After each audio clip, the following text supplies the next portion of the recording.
আসসালামু আলাইকুম প্রিয় দর্শক, নির্বাচনকে সামনে রেখে বিভিন্ন প্রার্থী বিভিন্ন রাজনৈতিক দলের নেতা এবং অরাজনৈতিক ব্যক্তিত্ব কিন্তু নির্বাচনে মনোনয়নপত্র জমা দিয়েছেন। এর মধ্যে কিছু বৈধ হয়েছে, কিছু অবৈধ হয়েছে, অবৈধগুলো নিয়ে আপিল চলছে, হয়তো দু একদিনের মধ্যে এগুলো সমাধান হবে। এই হলফনামাগুলো নিয়ে বিভিন্ন পত্রপত্রিকায় রিপোর্ট হয়েছে। অনেকে অতি উৎসাহী আবার নির্বাচন কমিশনের ওয়েবসাইটে গিয়ে হলফনামাগুলো ডাউনলোডও করছেন পরবর্তীতে, যাতে নাকি সংরক্ষণ করা যায়। তো সেরকম বোকাদের মধ্যে আমিও একজন। আমি মোটামুটি এরই মধ্যে 300 আসনে সকল প্রার্থীরই হলফনামাগুলো ডাউনলোড করে ফেলার চেষ্টা করছি, কারণ এগুলি পরবর্তী সময় হয়তো যদি না পাই নিজে সংরক্ষণে থাকলো। এবং এই হলফনামাগুলো একটু চোখ বোলাতে যে প্রশ্নগুলো আমার মনে এসেছিল, আমি এটা এর আগে বিভিন্ন টেলিভিশনে, আমার এই চ্যানেলে খুব একটা বলিনি, বিভিন্ন টেলিভিশনে আমি কথা বলেছি।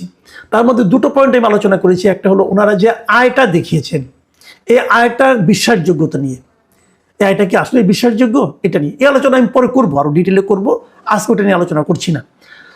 আর আরেকটা বিষয় আমার আপত্তি ছিল, আরেকটা বিষয় নিয়ে আমি একটু কথা বলেছিলাম, সেটা হলো রাজনীতিবিদদের পেশা নিয়ে। তাদের পেশাটা আসলে কি, এটা আমার জানার খুব আগ্রহ। কারণ ওখানে যে হলফনামা যে কথাগুলো আপনাকে জানাতে হয়, তার মধ্যে 4 নম্বর ধারায় বলা হয়েছে যে আপনার পেশা কি, আপনার পূর্বতন পেশা কি, আপনার স্ত্রীর বর্তমান পেশা কি, এবং আপনার স্ত্রীর পূর্বতন পেশা কি। এই কয়টা পয়েন্ট আপনাকে ভাই লিখতে হবে, এটা বলা আছে এখানে। তাহলে পেশা জিনিসটা কি আসলে, যেমন আমাকে যদি বলো তোমার পেশা কি, আমি বলি আমার পেশা সাংবাদিকতা, এটা আমি বলি। পূর্বতন পেশা কি, ওটাও সাংবাদিকতা। তার মানে আমি বলতে চাচ্ছি আমি আগেও সাংবাদিকতা করতাম, এখনও সাংবাদিকতা করি। কত আগের থেকে করি? হ্যাঁ, আমি প্রায় 3 দশকেরও বেশি সময় ধরে সাংবাদিকতা করি। আমার সাংবাদিকতা বয়স এখন 36 বছর ধরে আমি সাংবাদিকতা করি। বিভিন্ন সময় বিভিন্ন পত্রিকায় সাংবাদিকতা করেছি, সাপ্তাহিক পত্রিকায় করেছি, দৈনিক পত্রিকায় করেছি, আবার টেলিভিশনে করেছি, আবার অনলাইনে করেছি। বিভিন্ন জায়গায় আমি সাংবাদিকতা করেছি, এগুলো আমার পেশা। আমার বর্তমান পেশা কি? হ্যাঁ, আমি এখনও সাংবাদিক। অনেকে আমার জিজ্ঞাসা করেন আমাকে, কিছু কিছু লোক আছে, বিশেষ করে আমি এই নিউ ইয়র্কে থেকে যিনি অনলাইনে একজন সাংবাদিকতা করেন বলে আমি মনে করি, নিজে বসে নিজেকে সাংবাদিক দাবি করেন না, মিস্টার ইলিয়াস হোসেন। উনি ওনার ভক্তদের মাধ্যমে প্রায় একটা কথা বলেন যে মাসুদ কেবল কোন পত্রিকার সাংবাদিক, কোন মিডিয়ার সাংবাদিক। সেই জবাবটা আমি দিচ্ছি। সাংবাদিকদের মধ্যে কিন্তু একাধিক রকম সাংবাদিক আছে। একটা সাংবাদিকতা একটা ক্যাটাগরি হলো যে তারা হলো ফ্রিল্যান্স জার্নালিস্ট, তারা কোনো নির্দিষ্ট পত্রিকা অথবা নির্দিষ্ট মিডিয়ায় কাজ করে না, বিভিন্ন মিডিয়াতে ওনারা কাজ করেন, এবং সেই যে কাজ করেন ওর বিনিময়ে যে কাজটা করেন তার পারিশ্রমিক পান। এরকম সাংবাদিক বাংলাদেশে অনেক আছে। আমি এখন ফ্রিল্যান্সিং করি, একটা ফ্রিল্যান্স জার্নালিস্ট। আমি 2022-এর অক্টোবরে আমার ওই সাংবাদিকতার চাকরি থেকে আমি রিটায়ারমেন্টে গিয়েছি, বলে পেয়ে গেছি। এবং যখন আমি ওই চাকরিটা ছাড়ি তখন আমি বলেছিলাম যে আমি আর সাংবাদিকতার চাকরি করব না, সাংবাদিকতা করবো কিন্তু সাংবাদিকতার চাকরি করব না। আমি এরপর থেকে বিভিন্ন পত্রপত্রিকায় লিখি, যেমন আপনার জার্মানি থেকে বের হয়ে যায় ডয়চে ভেলেতে আমি নিয়মিত কলাম লিখি। বাংলাদেশে একটা পত্রিকা আছে আজকের পত্রিকা, এখানেও আমি নিয়মিত কলাম লিখি। আরও অনেক পত্রিকায় কিন্তু আমি কলাম লিখি, এবং যারা কলাম এরকম লিখেন তারাও সাংবাদিক। এমনকি যে সাংবাদিকের নাম আপনি কখনো দেখেন না, যিনি একটা পত্রিকার, আমরা অনেক সময় অনেকে বলে যে প্রুফ রাইটার, আসলে প্রুফ রাইটার না, তারা হলো সহ সম্পাদক বলি আমরা বাংলায়। তো যারা প্রুফ দেখেন তাদের নাম কিন্তু আপনারা কোথাও পাবেন না, কিন্তু ওনারা সাংবাদিক ভাই, সাংবাদিকতার সংজ্ঞার মধ্যে ওনারা পড়েন।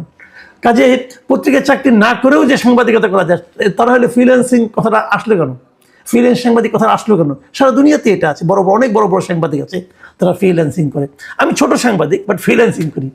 তার বাইরে আমি এখন তো মনে করেন আপনার ট্রেডিশনের বাইরে এই সোশ্যাল মিডিয়ারও সাংবাদিকতা আছে। আমি সেখানে যে আমার যে ইউটিউব চ্যানেল আছে, আমি সেখানেও কিন্তু সাংবাদিকতার যে চরিত্রটা, যে পলিসিটা, যে নৈতিকতাটা, সেটা বজায় রাখার চেষ্টা করি।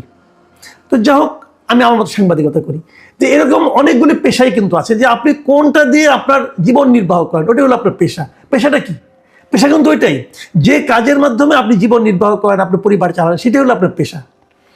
তো আমার বক্তব্যটা ছিল যে যারা নাকি এরকম মনোনয়নপত্র দাখিল করেছেন, ওনাদের আসলে পেশাটা কি। আমি এই কথা প্রশ্নটা আমার জেগেছে এই কারণে যে আমি অনেকগুলো অনেক প্রার্থীর আমি হলফনামা দেখেছি। কারো পেশা চিকিৎসা, কারো পেশা ব্যবসা, কারো পেশা আইন ব্যবসা, কারো পেশা মাছের ব্যবসা, এরকম কারো ব্যবসা ইদানিং দেখতেছি আর একটা পরামর্শক, এরকম নানা ধরনের পেশা। রাজনীতি পেশা আমি খুবই কম পেয়েছি। আমি এই যাবৎকালে যতগুলি দেখেছি খুব কম পেয়েছি। তো আমার প্রশ্নটা হলো, আপনি তো আসলে আপাতমস্তক রাজনীতিক, তাহলে আপনার পেশা হিসেবে রাজনীতির কথা লিখবেন না কেন? এটা বলতে যে আমি উদাহরণ হিসাবে জামায়াতের আমির ডাক্তার শফিকুর রহমানের উদাহরণটা একটা টেলিভিশনের টকশোতে আমি বলেছি, যেটা হলো নিউজ চ্যানেল 24 নামে একটা টেলিভিশন, সেই টেলিভিশনে দুদিন আগে আমি বলেছি যে জামায়াতের আমির যিনি আছেন ওনার পেশাটা কি আসলে। উনি তো ফুল টাইম রাজনীতি করেন, এবং জামাতের রাজনীতিটা কিন্তু এমনই, জামাতে তারা ফুল টাইম রাজনীতি করে, তাদেরকে জামাত দলীয়ভাবে তাদেরকে টাকা দেয়। এটা আমি ভালো, আমি পছন্দ করি এটা। তাহলে ওনার পেশাটা কি? ওনার মনোনয়নপত্রে, দাখিলকৃত মনোনয়নপত্রে হলফনামায় উনি দিয়েছেন ওনার পেশা হলো চিকিৎসক।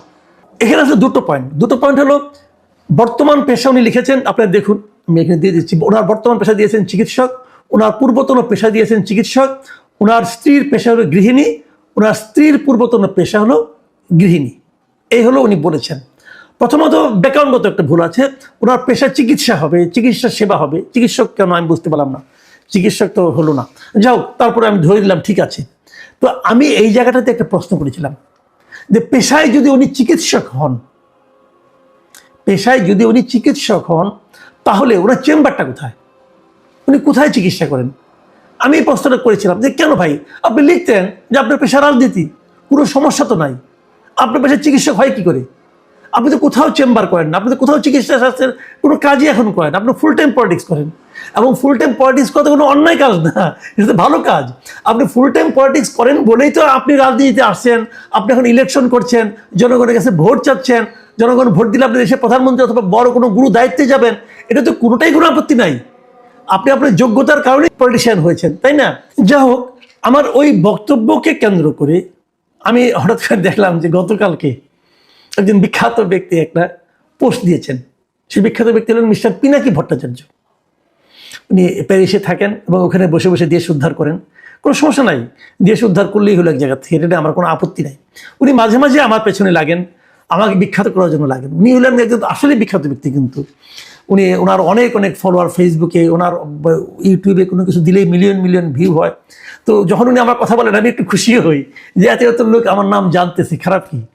আবার উনি কথাবার্তা একটু অশ্লীল বলেন, তো ওটা নিয়ে আমি কিছু মাইন্ড করি না। আমি মাইন্ড করি না এই কারণে যে ওনার বাড়ি হলো বগুড়ায় আর কি। তো আমারও শ্বশুর বাড়ি বগুড়ায়, সেই হিসেবে আমি ধরেই নিয়েছি যে বগুড়ার জামাই হিসেবে হয়তো ওনার কাছ থেকে এতটুকু মানে রসিকতা আমি পেতেই পারি।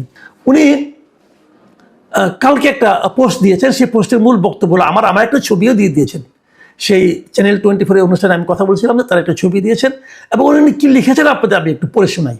উনি লিখেছেন, 80-র দশকে ডক্টর কামাল হোসেন প্রেসিডেন্ট ইলেকশনে দাঁড়াইছে, স্থানীয় বিএনপির নেতা জিয়াউর রহমানের ক্যাম্পেইন করতে যায় বলতেছে, ডাক্তার কামাল হোসেন রে কখনো রুগীর চিকিৎসা করতে দেখিছেন?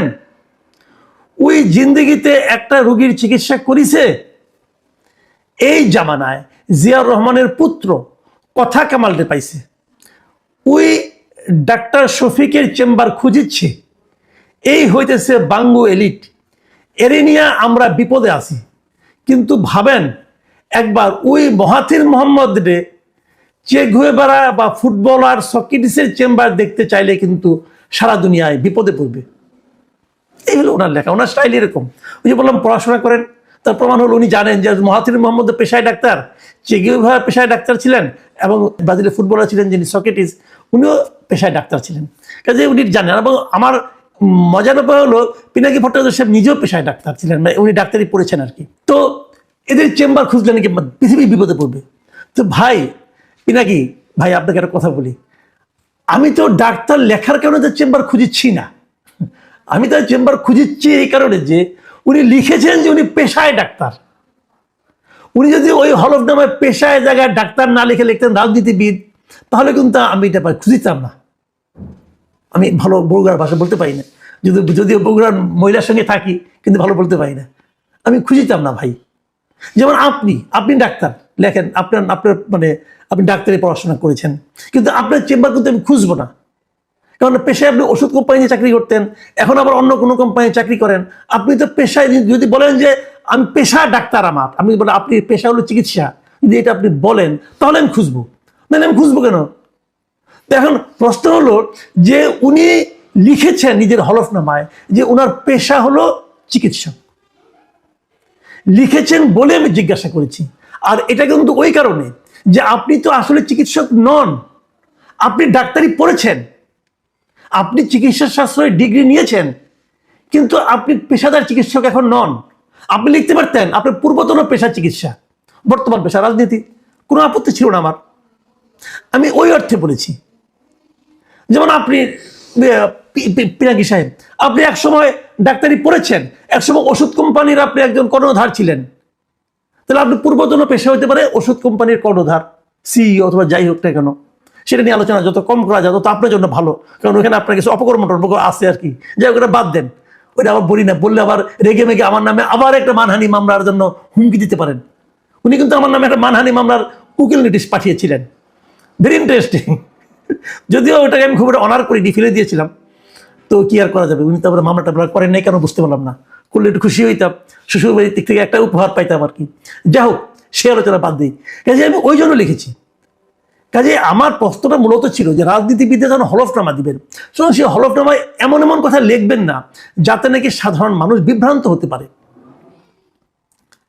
সেই জন্যই আমি কথাটা বলেছিলাম। যেমন আমি একটা উদাহরণ দিয়ে বলি আপনাকে, এই যে তারেক রহমান সাহেব যে হলফনামা দিয়েছেন, তারেক রহমান সাহেব যে আয় দেখিয়েছেন, ওটা নিয়ে আমার আপত্তি আছে, আমার সন্দেহ হয়েছে, আমার বিশ্বাস হয়নি, আমি বলেছি। কিন্তু উনি কি জানেন উনি ওনার পেশা কি লিখেছেন? উনি ওনার পেশা লিখেছেন রাজনীতি। উনি ওনার পূর্বতন পেশাও লিখেছেন রাজনীতি। উনি ওনার স্ত্রীর পেশা লিখেছেন চিকিৎসক, স্ত্রীর পূর্বতন পেশাও লিখেছেন চিকিৎসক। তার মানে ওনার স্ত্রী জীবনে চিকিৎসা পেশা ছাড়া অন্য কোনো কিছু করেনি। তারেক রহমান সাহেব জীবনে রাজনীতি ছাড়া অন্য কোনো পেশায় যুক্ত হননি। সোজা হিসাব রে ভাই, সরল পথে থাকেন। শফিকুর রহমানের এটা ভুল হলো কেন? এটা কি শফিকুর রহমান নিজে হাতে ভুল করেছেন? আমি কিন্তু তা মনে করি না। আমি জানি আমাদের এখানে ইনকাম ট্যাক্সের ফাইলগুলো কারা পূরণ করে, এটা কিন্তু আরেকজন ইনকাম ট্যাক্সের উকিল পূরণ করে দেয়, কিন্তু অনেক কিছু লেখে। এখানেও আমার ধারণা তার হয়ে অন্য কেউ করেছেন, যিনি এই কাজগুলি করেছেন, এমনকি ওনাদের আয় টায় নিয়ে যিনি অঙ্কগুলি বসিয়েছেন, তারা ভুল করেছেন, তারা অন্যায় করেছেন। আমি তাদেরকে সতর্ক হওয়ার জন্য বলেছি। এতে গায়ে জ্বালা লেগে গেছে পিনাকি সাহেবের। কেন ভাইয়া, আপনি কি জামাতের দায়িত্ব নিয়েছেন নাকি? জামাতের পিয়ারও হয়েছেন ভাই? কারো পিয়ারও হয়েন না, কারো পিয়ারও হয়েন না। পিয়ারও হওয়া বলতে কোনো স্বস্তি নেই। হয়তো অর্থ আছে কিন্তু স্বস্তি নেন। আপনি যেটা পারেন সেটাই করেন। পিয়ারোগিরি আপনার কাজটা। পিয়ারোগিরি করতে যে আপনি ধরা খাচ্ছেন বারবার।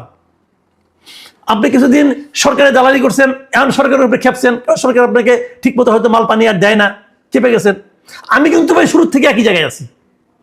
এই সরকার যেদিন দায়িত্ব নিছে সেই দিন থেকে আমি বলছি এই সরকার পারবে না। এটা আপনি একদিন পরে বলতেছেন, কিন্তু আপনার তো আমার আগে বলা উচিত ছিল, কারণ আপনি তো আমার চেয়ে অনেক জ্ঞানী বলে আমি মনে করি।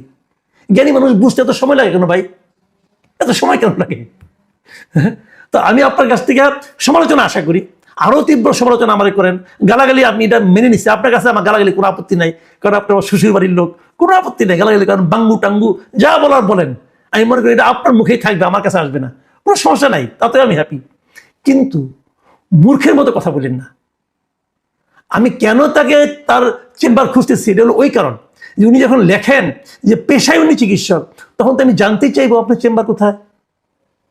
আপনি যদি লিখতেন পেশায় আমি রাজনীতিবিদ, পূর্বতন পেশা চিকিৎসক, তাহলে আমার কোনো আপত্তি ছিল না।